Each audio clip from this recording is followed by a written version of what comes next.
This MMA 30 video is brought to you by Cheaterville.com. Did someone post your name as a cheater? Find out now at Cheaterville.com. This fight, you think that would ever happen? The Anderson Silva fight between you and him?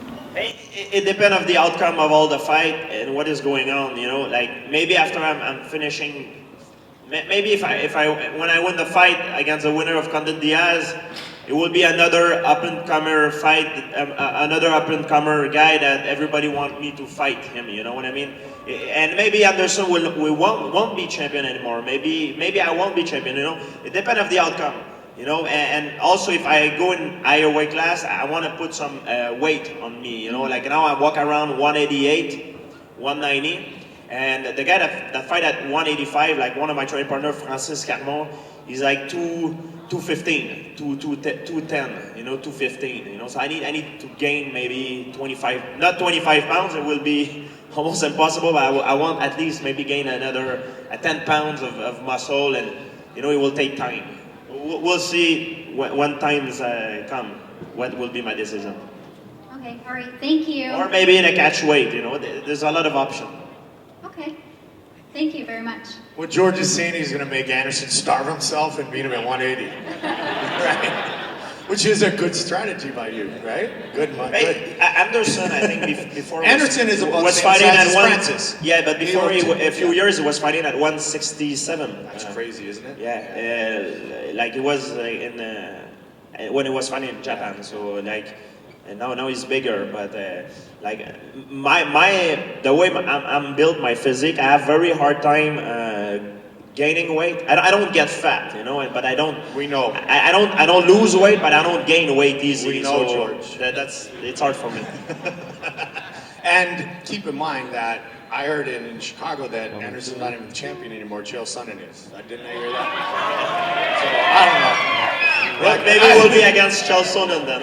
Yeah, no kidding, right? No kidding. That would be interesting as well. So many great matchups. And, you know, you look at John Jones fighting Rashad, and John and Anderson could fight. But, hey, let's focus on tonight, tomorrow, the next day, and your question. Wait on, and we'll do it well and do it in the right way.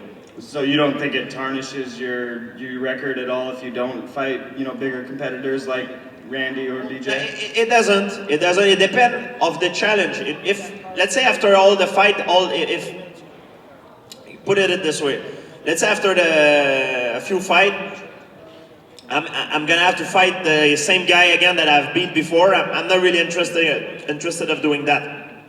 I might have to consider going in a higher weight class. You know, yeah. What drives me in the sport is the challenge. You know. And as long as I have a challenge, I'm happy. Right now, I'm coming from a big surgery. I have an incredible challenge between Carlos Condit and Nick Diaz. That's an incredible task that I have. I don't lack of any challenge right now. Thank you very much. Thank you. I'll tell you what, he doesn't have anything to prove to me. He's one of the greatest champions of all time, and George St-Pierre will be in the UFC Hall of Fame. Case closed. Next question over here. Hi, my name is Christia from Vancouver, Canada. The question is, Matt Hughes wants to come back, fight one more time. His wife won't let him, it's up to Dana. We know you haven't been impressed with his performance in the past, but would you let him? Do you think he should come back and fight? Does he have anything left to prove? No, I think he does. I think Matt Hughes, he's an amazing fighter. It just, at one point, I'm concerned about his motivation. You know, if he has still the fire, it all depends about Matt Hughes. I think physically Matt Hughes still does have the skills. You know, I think he can still kick ass. You know, like we say. It's just up to him. How does he feel inside? You know, if he still have the motivation, and I think that's all depends to him. I believe in Matt Hughes. I believe he still can be one of the top guys. Cool. Thank you. And what George said is truly what it comes down to when you get, you know, to the twilight years of a great mixed martial arts career. It's, do you have the motivation to wake up in the morning every day and go to the gym and properly prepare to fight in the octagon? It's not so much can you still physically do it, but mentally, like with Randy Couture, like with Chuck Liddell, you know, do you have what it takes to go through the grind and the misery that you have to put your body through to get inside the octagon? That's the real key, not fighting. The fighting part's the fun part, right? Yeah, and it's also the routine, you know, like that's why I try to do with my training. You know, sometimes because it became too much of a routine, and I like to switch things around and makes it more fun. You need to find a way to make it fun. If you find a way to make it fun and still have fun, it makes life easier, and you have more motivation to wake up in the morning and do your thing. I like. This MMA 30 video is brought to you by Cheaterville.com. Did someone post your name as a cheater? Find out now at Cheaterville.com.